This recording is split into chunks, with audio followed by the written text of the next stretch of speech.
കണ്ണൂര് ഇപ്പോൾ കെ സുധാകരൻ ഇല്ലെങ്കിൽ തോക്കുകയാണെങ്കിൽ തോക്കട്ടെ എന്ന് വിചാരിക്കണമെന്നേ.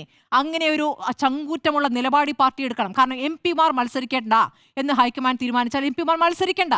ചോദ്യം അതിലൊരാൾക്ക് മാത്രം ഒരു ഇളവ് കൊടുക്കുക എന്ന തീരുമാനം വരുമ്പോൾ നമുക്കറിയാം മറ്റു നേതാക്കളും സ്ഥാനമോഹികളായി അവിടെയുണ്ട്. കെ സുധാകരൻ BJP പോയെന്തി കെ സുധാകരൻ BJP പോകുന്നെങ്കിൽ പോകട്ടെ, അങ്ങനെയുള്ളവർ പോകട്ടെ. ഇവിടെ ഇപ്പോൾ BJP പോകാൻ നിൽക്കുന്നവരെ നമുക്ക് തടയാൻ പറ്റില്ല. ഇപ്പോൾ ഇടുക്കിയിലെ S രാജേന്ദ്രൻ പോയല്ലോ, തടയാൻ പറ്റുമോ CPM-ന്? ഇല്ല.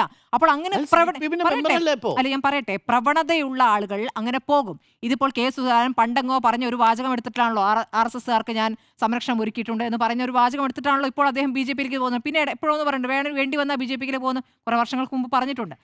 ഇപ്പോൾ അത് അദ്ദേഹം പറയുകയാണെങ്കിൽ ആ കോൺഗ്രസ്സുകാർ ഈ പറയുന്ന ഈ പിന്തുണ നൽകുന്നു എന്ന് പറയുന്ന കോൺഗ്രസ്സുകാർ അദ്ദേഹത്തിന് വോട്ട് ചെയ്യും?